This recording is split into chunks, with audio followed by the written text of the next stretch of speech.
Richard Lindenbusch was finishing a 3-day mission in Afghanistan when he was hit by a blast wave from an improvised explosive device that his company had discovered and was in the process of detonating.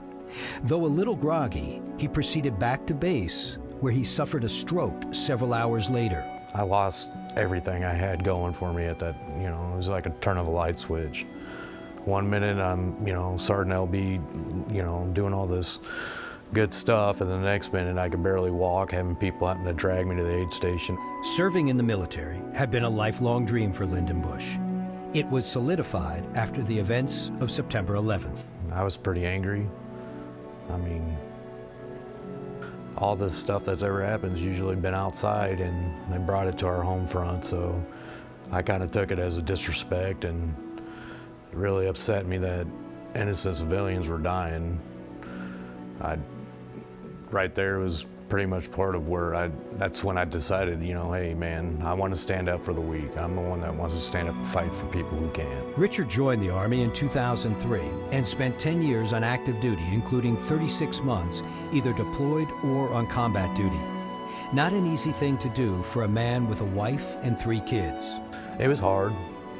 You would go on a deployment and you'd leave, and like my little girl, she was barely crawling, barely talking, and then I came back after a 15-month rotation, and she's running around, talking, and it's just, you miss a lot with your children when you're downrange, and you know it,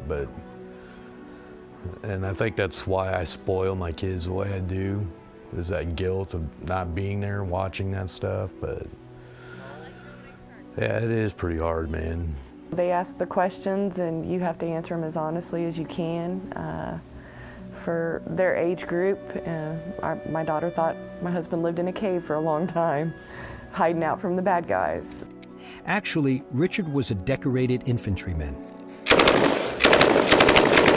Everybody else has their job, their certain place, their duties, Us infantry guys, we get on rotations where it'll be guard, QRF, and then patrol cycles. So a typical day, it changes from day to day. I really can't say, well, this is a typical day, Something always new is coming up, or you're always busy, trying to stay busy for the most part.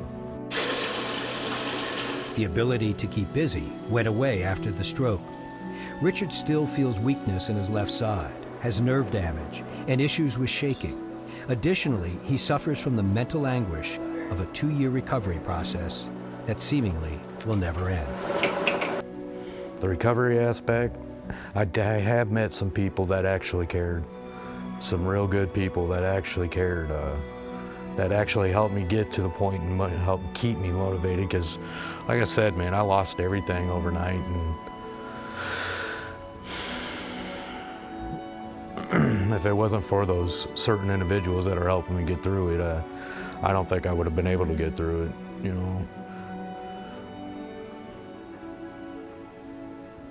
But the recovery process was long and tedious. I wouldn't wish that on anybody, dude. And yet, Richard considers himself fortunate at the same time, especially at a time like Veterans Day. Losing your buddies is definitely the hardest thing I've ever had to deal with.